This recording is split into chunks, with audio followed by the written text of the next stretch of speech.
Welcome back, everybody, to the World of Wraith YouTube channel. Got with you guys a quick market watch. As always, this is never financial advice. Never, never, never. So don't let the comment sections fool you. As always, make your own decisions. Do your research before you spend any money on TCG Player, on any of these cardboards. I'm just here to talk about the cards. Never financial advice. Also, thank you for 1K. Please hit that like. Comment down below if you're excited for the Super Slam set.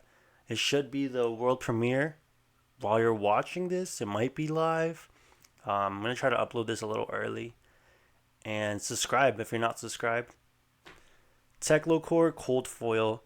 Pretty much $90 going up to $100. Only 8 on TCG Player. Let's look at the sales. Yeah, they were selling for like 60, 50, pretty much 60.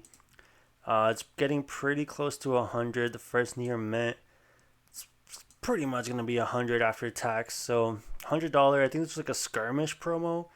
A couple skirmishes ago. I think a lot of Dash.io hype. So Teklo Core non-foil from Arcane Rising, about $4, $5. So if you don't want to get the fancy version, you still have, different ways to get it. Unlimited looks like it's about $6, $7. First ad's probably gonna be crazy. Let's see.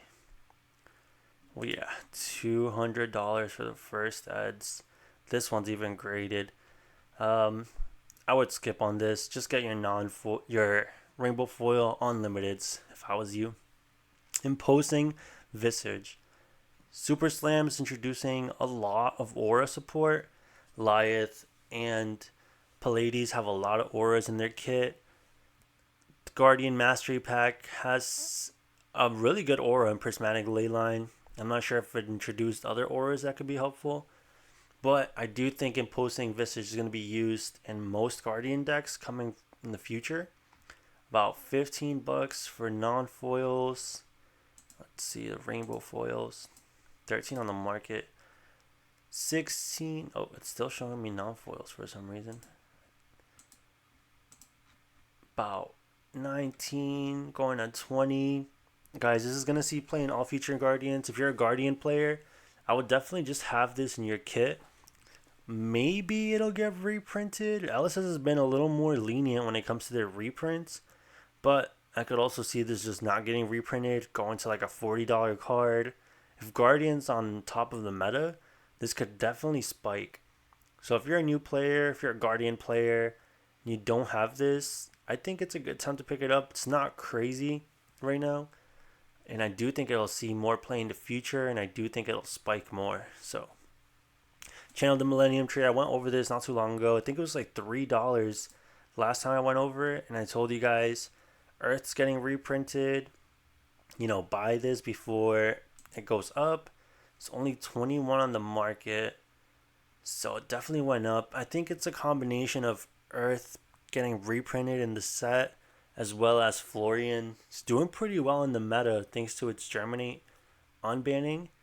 So the Millennium tree has been going up. Cold foil Millennium tree, about $54.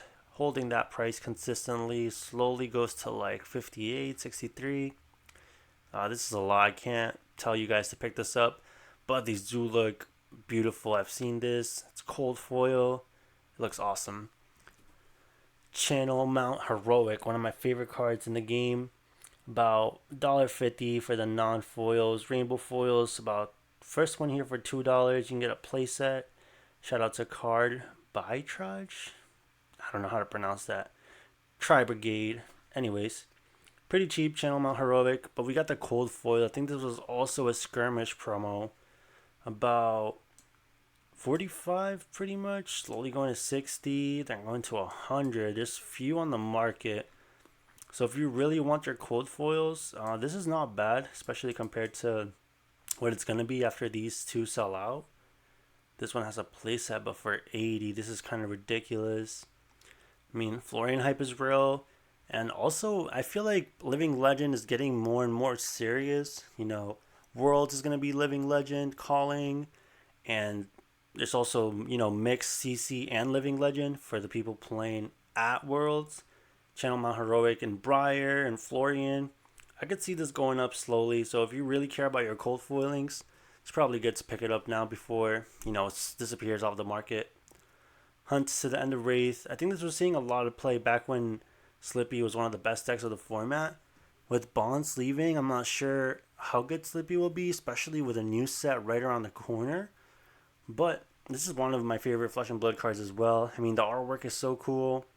And if Arachne is relevant in the meta, this is just going to be a staple in Syndra decks and maybe even Fang decks. About $3. Nothing crazy, but only 28 on the market. I did want to highlight it just if, you guys wanted to get it. The rainbow foils are $10. Yeah, let me double check that. There we go. Yeah, 5 on the market, basically 10 and goes to 15. Guys, this is Gem Pack 1. We're so early in Flesh and Blood. Like, I know the game has been out for 5 years.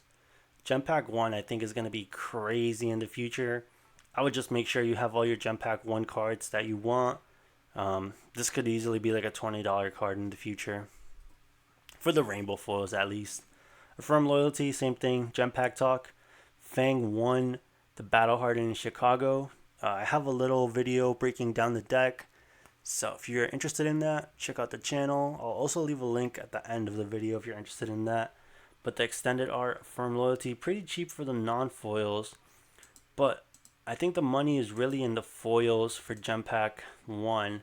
Well, this is actually still pretty, this is not bad. $4, $5. This at one point was like $20 when Gem Pack 1 came out.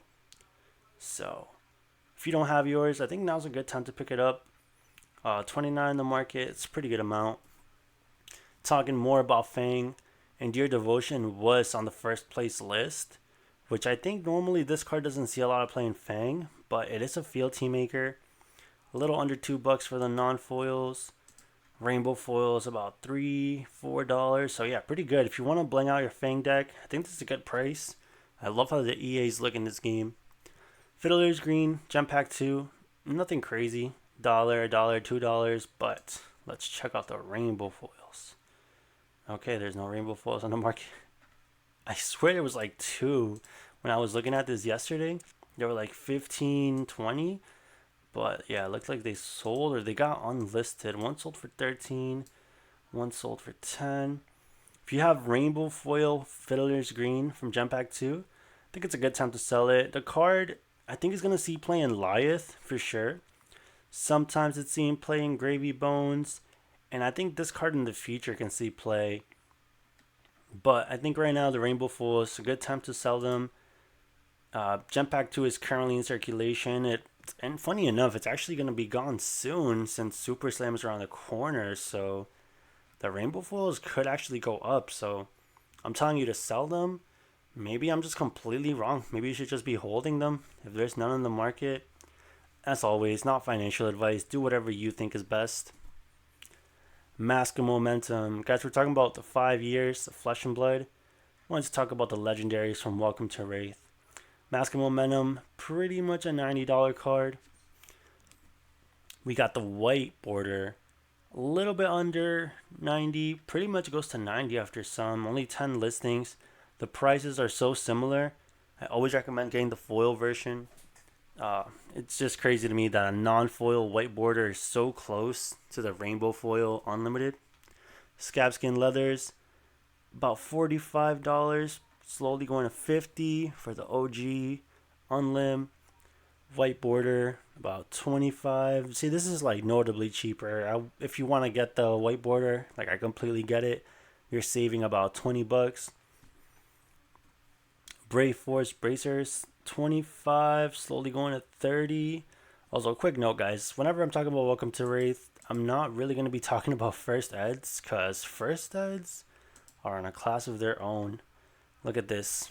Pretty much $1,000, $2,000. So, yeah, I don't think it's really worth talking about it. I don't think many of my viewers, even me, would ever want to pay this much for a card. So, pretty crazy. White border, pretty similar to the rainbow foil on limbs. So, just make sure you're checking your printing, guys. Don't just assume this one's going to be cheaper. Sometimes it is, sometimes it's right next to the price of the rainbow foil. Tectonic plating, 45, very slowly going to 50, 55. I think Guardian hype is real. Mastery Pack cares a lot about seismic surges, so I could see why this spiked a little bit. And then the white border, about 38, 39, just a little bit cheaper than the rainbow foils. I think it's still better to just buy the rainbow foils when there's such a small difference in price.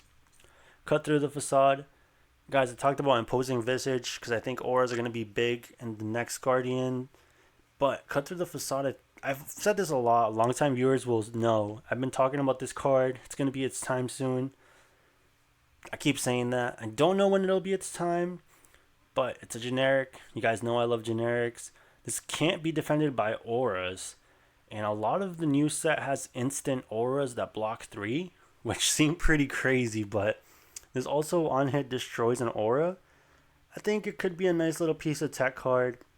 I always recommend you guys have your generic because they can be played in every deck and who knows when you might need them. Not bad for $12, but it looks like it's already seen a little bit of a spike. Rainbow foils are 20. Let's see. Yeah, rainbow foils are 20. The non-foils I think aren't that bad of a pickup. I definitely could see this going up. As always, make your own decisions. Hunter's Clave Gem Pack 2. I'm really glad this got reprinted in Gem Pack 2. The OG Hunter's Clave doesn't look like it's been moving a lot. But Gem Pack 2 is about $20, slowly going to 30. This is good. I'm glad LSS is noticing when a card is really expensive and needs to come down for the player base. The OG Hunter's Clave still $40. I think it's been around 40, 50 since it came out. So yeah, I would just recommend getting the Gem Pack 2 if you want to save some money. This is just a non-foil. I think this only comes non-foil and cold foil. Gem Pack 2 only comes non-foil. Let's take a look at the cold foils real quick. Wow, about 80, pretty much double what the non-foil is. Yeah, pretty crazy. Riptide, Marble, 65, slowly going to 70. Gem Pack 2 is gonna go off. It's gonna go off production soon or off printing soon. I would wait maybe 1 month into Super Slam. I think the Gem Pack 2 cards will be at their lowest. Could be wrong, but that's what I think. And if you want the Marvel Riptide, I think, like I said, wait a little bit after Super Slam. It's probably going to be a lot cheaper. Zuri Gem Pack 1, guys, this was like $250 out when it first came out. Be it was the first Gem Pack we had, there was a lot of hype, a lot of unknown variables. $40, $40, 45. I think it's a good time to pick it up. I have been tempted to pick up Zuri. She's one of my favorite heroes, but I haven't even played her in so long, so I can't really justify picking it up. If you do want it, not a bad time to get it for 40. Maybe you can ask around to your friends, your locals. Maybe you can get it for 30 if you're lucky. Who knows? Ancestral Empowerment, $12 for the history pack. We got the Spanish white border here, or black border, I should say, for about $11, which is pretty similar to the black border Welcome to Wraith, pretty much $13. Let's check out the rainbow foil. Unlimited, of course. We're never checking the first ad. About $20. I think this is just Syndra hype, and I mean, this is a staple for, I think, Katsu, Syndra, maybe all other future ninjas to come. Nothing crazy. Spinning wheel kick. Back on the ninja talk. Surprised me. For an outsider's rare, this is about $2. After these sell, this actually is 5, which is pretty crazy. I don't know if this is seen playing Katsu. I don't know what's causing this to be so high. I think I talked about this card a couple months ago, and it was still like pretty expensive for a rare, if I say so myself. We also have the extended art versions, about $12, slowly going to 15. So who knows if a future ninja will play this? Maybe Katsu's playing this. Let me know in the comments if you know why the non-foils are so much for just a regular rare. To end the market watch, I got the Ender of Spinning Wheel Kick.